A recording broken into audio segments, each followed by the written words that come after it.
بسم اللہ الرحمن الرحیم۔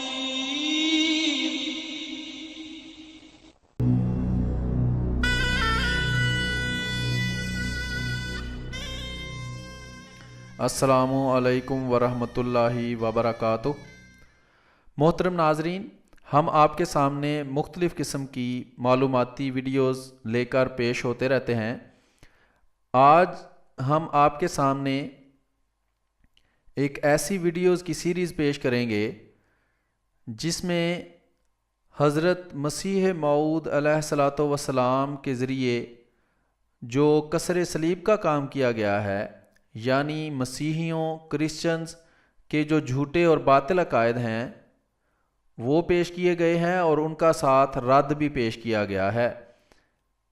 اور اس سے یہ بھی ثابت ہوتا ہے کہ حضرت محمد مصطفیٰ صلی اللہ علیہ وآلہ وسلم نے جو پیشگوئی فرمائی تھی کہ آنے والا مسیح اور مہدی کاسر صلیب ہوگا، جس کا یہ مطلب نہیں تھا کہ وہ عیسائیوں کے گرجوں میں اور گھروں میں جا کر صلیبیں توڑتا پھرے گا، بلکہ اس کا یہی مطلب تھا کہ وہ اپنے دلائل کے ذریعے عیسائیوں کے باطل عقائد کا جھوٹ لوگوں پر واضح کرے گا، تاکہ خود مسیحی عیسائی کرسچنز اپنے غلط عقائد پر اطلاع پا کر ان کو چھوڑ کر حقیقی دین یعنی اسلام کی طرف آئیں، اور مسلمان اور دوسرے جو مذاہب کے لوگ ہیں وہ بھی ان عیسائیوں کے باطل اور جھوٹے عقائد سے بچ کر ان سے دور رہیں۔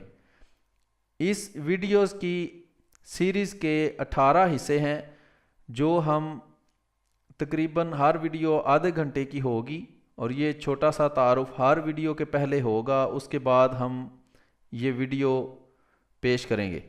تو آئیے اس ویڈیو کو سنتے ہیں۔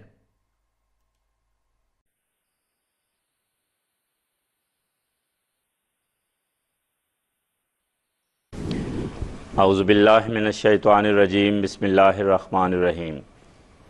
حضرت مسیح ناصری علیہ السلام کا اصل پیغام۔ ناظرین، یہ ہے ہمارے پروگرام کا موضوع، اور آج اس سلسلے کا 7واں پروگرام لے کر ہم آپ کی خدمت میں حاضر ہیں۔ اس پروگرام میں ہم یہ دیکھتے ہیں کہ حضرت مسیح ناصری علیہ السلام کی اصل تعلیم کیا تھی، اور ان کی طرف منسوب ہونے والے مسیحی حضرات آج کل کیا عقائد اپنائے ہوئے ہیں۔ پہلے 5 پروگراموں میں ہم نے ایک بنیادی عقیدہ الوہیت مسیح کے بارے میں اس پہ گفتگو کی کہ کیا اس بارے میں حضرت مسیح ناصری علیہ السلام کی تعلیم تھی یا یہ بعد میں بنایا گیا عقیدہ ہے۔ اور گزشتہ پروگرام نے ہم نے عقیدہ تثلیث پہ بات شروع کی تھی کہ اس کی حیثیت کیا ہے اور اس پہ کیا نقلی دلائل ملتے ہیں، کیا اناجیل سے تثلیث کا لفظ اور تثلیث کا نظریہ ثابت ہوتا ہے۔ آج ہم اسی موضوع کو آگے بڑھائیں گے۔ حسب سابق ہمارے ساتھ محترم مکرم میر محمود احمد صاحب ناصر موجود ہیں، جو گفتگو فرمائیں گے، اور اس پروگرام کے دیگر شرکاء میں مکرم نصیر اللہ صاحب ہیں، مکرم نسیم احمد صاحب ہیں، مکرم عبدالرحمن صاحب ہیں، اور مکرم افضل فہیم صاحب ہیں۔ تو میر صاحب، آپ سے یہ سوال ہے کہ اگر نقلی طور پر یہ ثبوت نہیں ملتا تو کیا عقلاً عقیدہ تثلیث ثابت ہوتا ہے؟ بسم اللہ الرحمن الرحیم۔ مجھے اس وقت ایک بات یاد آ رہی ہے، شاید بات لمبی نہ ہو جائے۔ امریکہ میں شاید مارشل ہائی اسکول ہے، انہوں نے ایک دفعہ بلایا ہمیں تقریر کے لیے اسلام کا تعارف۔ تو ان کی جو 9ویں 10ویں کلاس تھی، آخری 2 کلاس تھیں، اس کے دو سیکشن تھے، انہوں نے سب کو اکٹھا کر دیا اور اس کے بارے میں تقریر ہوئی، اور بڑی دلچسپی دی طلباء نے بھی، طالبات نے بھی، اور بڑی اچھے سوالات کیے، اور کافی یہ سلسلہ چلتا رہا۔ آخری لمحوں پر تھے ہم، بالکل آخری بات تھی، تو ایک لڑکی ڈرتی ڈرتی لجاتی کانپتی اٹھی اور کہا، میرا ایک سوال ہے تعدد ازدواج کے متعلق۔ میں نے کہا، لو ساری تقریر میں تو میں انتظار کر رہا ہوں اس سوال کا، آپ کیا اعتراض ہے؟ کہ اسلام تعدد ازدواج کی اجازت دیتا ہے. تو میں نے اس کو کہا کہ دیکھیں بی بی، بات یہ ہے کہ انسان کے پاس اگر انسان غور کرے تو دو بنیادی رہنما اس کے پاس ہیں. حقیقتاً کسی بھی نظریے کے بارے میں، کسی بھی مسئلے کے بارے میں اگر انسان کے پاس کوئی گائیڈ کرنے والی چیزیں ہیں تو وہ دو چیزیں ہیں. ایک تو ہے اس کی عقل، تجربہ، مشاہدہ، جس کو عام عرف عام میں سائنس کہتے ہیں. اگر سائنٹیفکلی ایک بات ٹھیک ہے، مشاہدے اور تجربے میں آ گئی ہے، عقل انسانی اس کی تردید نہیں کرتی، تو وہ بات انسان مان لیتے ہیں. دوسری چیز جو گائیڈ ہے انسان کے پاس، وہ مذہبی لوگوں کے لیے ہے. اگر وہ کسی کتاب کو، کسی رسول کو خدا کی طرف سے سمجھتے ہیں تو خدا تو صحیح رہنمائی کرتا ہے، عقلی لحاظ سے بھی، سچائی کے لحاظ سے بھی سچ بات کہتا ہے. تو اگر خدا نے کسی کتاب میں کوئی بات فرمائی ہے، اس کے رسول نے کوئی بات خدا سے سن کر فرمائی ہے، تو لازماً وہ بات سچی ہے. اس لیے مذہبی لوگوں کو جو اس کتاب کو مانتا ہے لازماً ماننا پڑے گا اس بات کو. تو یہ دو ہی گائیڈ ہیں انسان کے پاس، ایک عقل اور سائنس اور مشاہدہ اور تجربہ، اور دوسرے کلام خدا.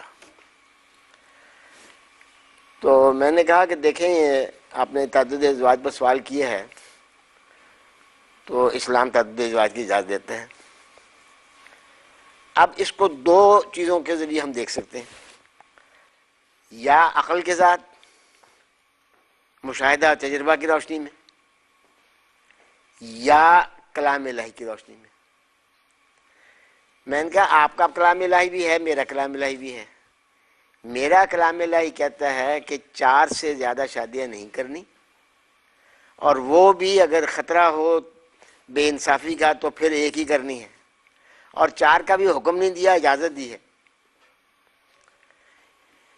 اور آپ کی کتاب جو ہے، آپ جس کو کلام الہی مانتی ہیں، آپ عیسائی ہیں، وہ تو 700 کی بھی اجازت دیتا ہے، 500 کی بھی اجازت دیتا ہے، کوئی لمٹ مقرر نہیں کرتا.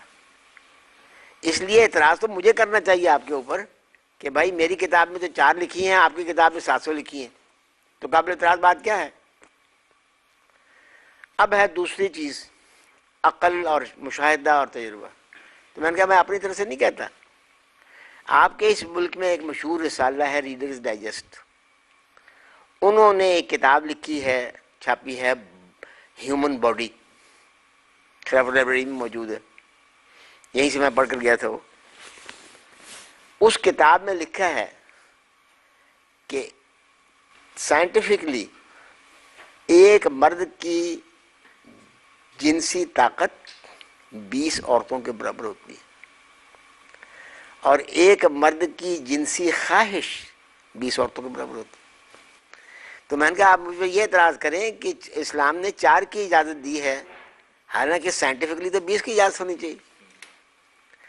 تو مذہبی لحاظ سے آپ کی کتاب 700 کی اجازت دیتی ہے، میری کتاب 4 کی اجازت دیتی ہے. سائنٹیفکلی عقل اور مشاہدہ اور تجربہ کے روح سے آپ کے سائنسدان یہ کہتے ہیں کہ 20 کی اجازت ہونی چاہیے، اور اجازت اسلام 4 کی دیتا ہے. تو دراصل انسان کے پاس 2 ہی گائیڈ ہیں، ایک عقل، سائنس، تجربہ، مشاہدہ، اور دوسرے خدا کا کلام. اب تثلیث کے بارے میں ہم نے پچھلے پروگرام میں اچھی طرح دیکھ لیا کہ تثلیث کا لفظ ساری بائبل میں نہیں ہے. تثلیث کے یہ معنی کہ 3 الوہیت میں 3 اقنوم ہیں، تینوں خدا ہیں، تینوں برابر درجہ رکھتے ہیں، تینوں مساوی المرتبہ ہیں، ایک کا نام باپ ہے، دوسرے کا نام بیٹا ہے، تیسرے کا نام روح القدس ہے. یہ مضمون ساری بائبل میں اشارتاً بھی نہیں ہے. اور جہاں تک عقل کا تعلق ہے وہ آج ہم دیکھ دیتے ہیں کہ کیا عقلاً یہ بات ممکن ہے کہ 3 وجود خدائی میں پائے جاتے ہوں، تینوں خدا ہوں،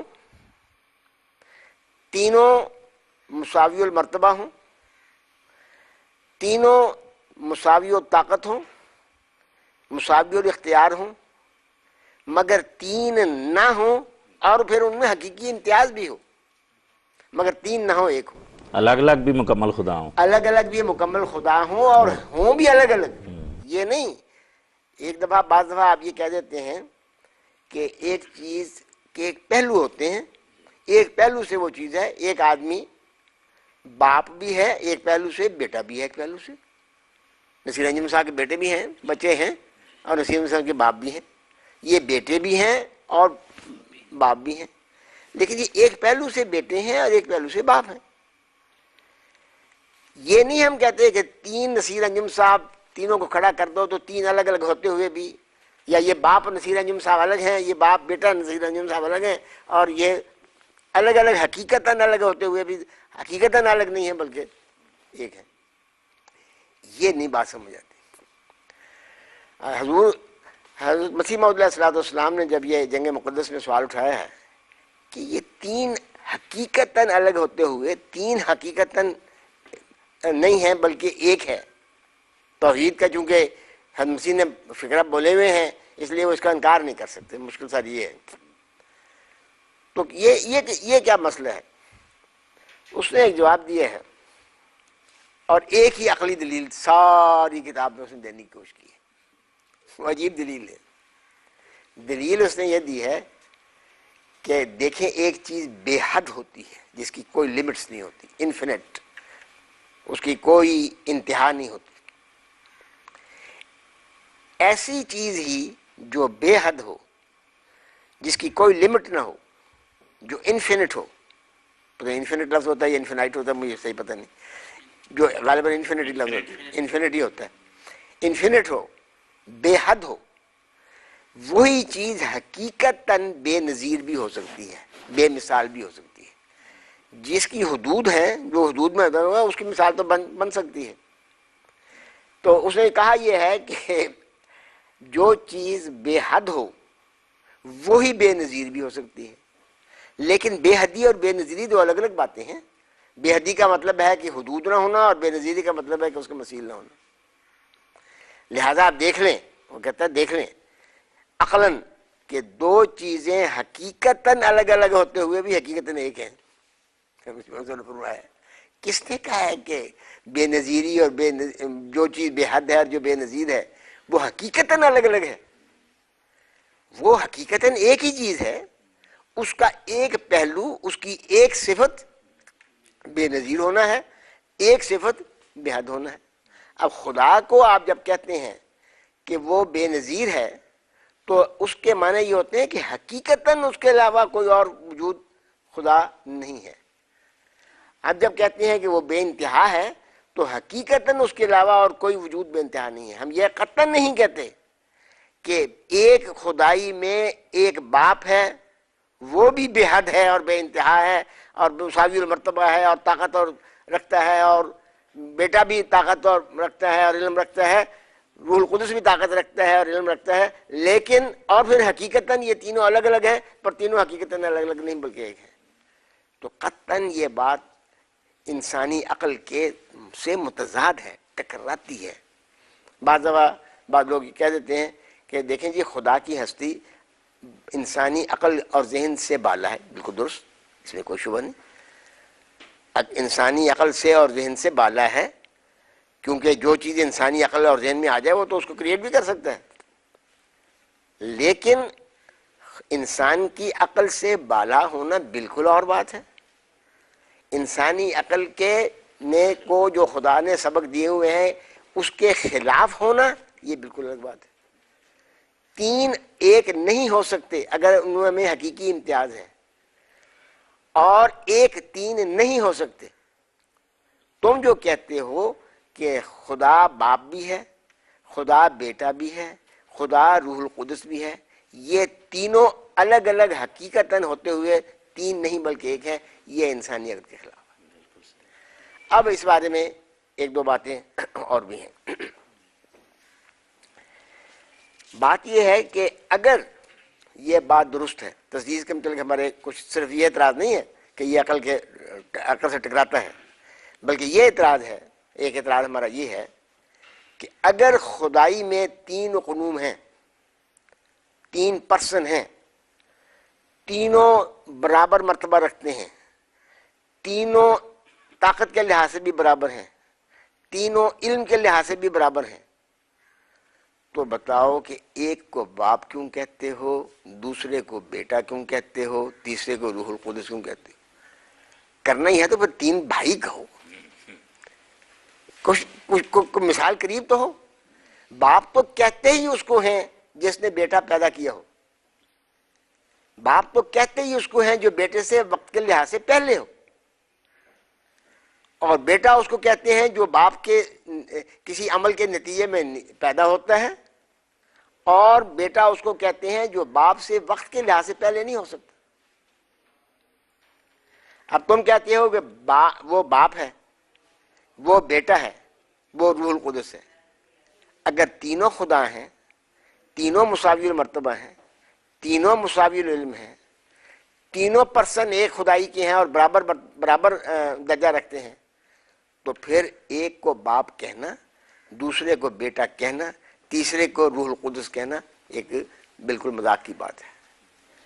کبھی وہ میں نے لکھا ایک جگہ، کہیں پوچھا جائے کسی عیسائی سے کہ آپ یہ بتائیں کہ جو اب تک باپ تھا اس کو ہم بیٹا کہہ سکتے ہیں اور جو اب تک بیٹا تھا اس کو روح القدس کہہ سکتے ہیں؟ اگر اس باپ کو بیٹا نہیں کہہ سکتے تو کوئی چیز ہے نا بیٹے میں جو باپ میں نہیں ہے۔ خدا میں تو ساری سے بات پائی۔ اگر بیٹے میں کوئی چیز اگر بیٹے کو اب باپ نہیں کہہ سکتے تو پھر بیٹے میں کوئی ایسی صفت کی کمی ہے جو باپ میں پائی جاتی ہے، تو اس کا مطلب یہ ہوا کہ بیٹا خدا تو ہے مگر ایک صفت اس میں نہیں ہے خدا کی، باپ خدا تو ہے مگر ایک صفت اس میں بیٹے کی نہیں ہے، اور روح القدس سے بیچارہ تو خیر وہ اس کو کیا کہنا ہے، اس میں تو کوئی صفت بھی نہیں پائی جاتی۔ وہ کہتے ہیں، انجیل میں لکھا ہے کہ وہ بات عقل میں کرنی ہے لیکن وہ عقلی بات انجیل پر بھی ہم آ سکتی ہے۔ انجیل میں لکھا ہے کہ جب مسیح نے، بیٹے نے حضرت یوحنا سے بپتسمہ لیا تو بپتسمہ لے کے جب دریا سے نکلے تو اوپر سے وہ روح القدس نازل ہوا کبوتر کی شکل میں۔ اب کیا پوزیشن ہے اس کبوتر کی بھی اور اس بیٹے کی بھی جس کے اوپر جب تک وہ روح القدس نازل نہیں ہوا تھا وہ خدا نہیں بنا تھا؟ اگر خدا تھا تو اس عمل سے کیا اضافہ ہوا؟ پھر ایک اور سوال بھی پیدا ہوتا ہے کہ جب آپ جو سوال اٹھایا تو اسے عجیب ایک مزے کا خیز اس کا جواب دیا ہے۔ سوال یہ پیدا ہوتا ہے کہ جب ایک آدمی ایک طاقتیں رکھنے والا ہو اور ویسے ہی دوسرا آدمی وہی طاقتیں رکھنے والا ہو اور ایک تیسرا آدمی بھی وہی طاقتیں رکھنے والا ہو، تو جب وہ تینوں جمع ہوں گے تو اگر لڑائی نہیں کریں گے آپس میں، قرآن شریف نے اشارہ کیا ہے کہ لو کان فیہما آلہۃ الا اللہ لفسدتا، برابر کے دو استاد نہیں لڑتے آپس میں جب جامعہ میں الگ فصل لڑائی نہیں ہوتی۔ اب سوال یہ ہے کہ جب وہ 3 ہیں، ایک بھی خدا ہے، دوسرا بھی خدا ہے، تیسرا بھی خدا ہے، ایک بھی پورا علم غیب رکھتا ہے، دوسرا بھی پورا علم غیب رکھتا ہے، تیسرا بھی علم غیب رکھتا ہے، ایک بھی پوری طاقت رکھتا ہے، مرتبہ رکھتا ہے، دوسرا بھی وہی طاقت اور مرتبہ رکھتا ہے، تیسرا بھی وہی طاقت اور مرتبہ رکھتا ہے۔ اب ایک کی موجودگی میں جو طاقت اور قوت اور علم اور مرتبہ اور عظمت پیدا ہوتی ہے وہ تینوں میں ہونے سے 3 گنا نہیں ہو جانی چاہیے؟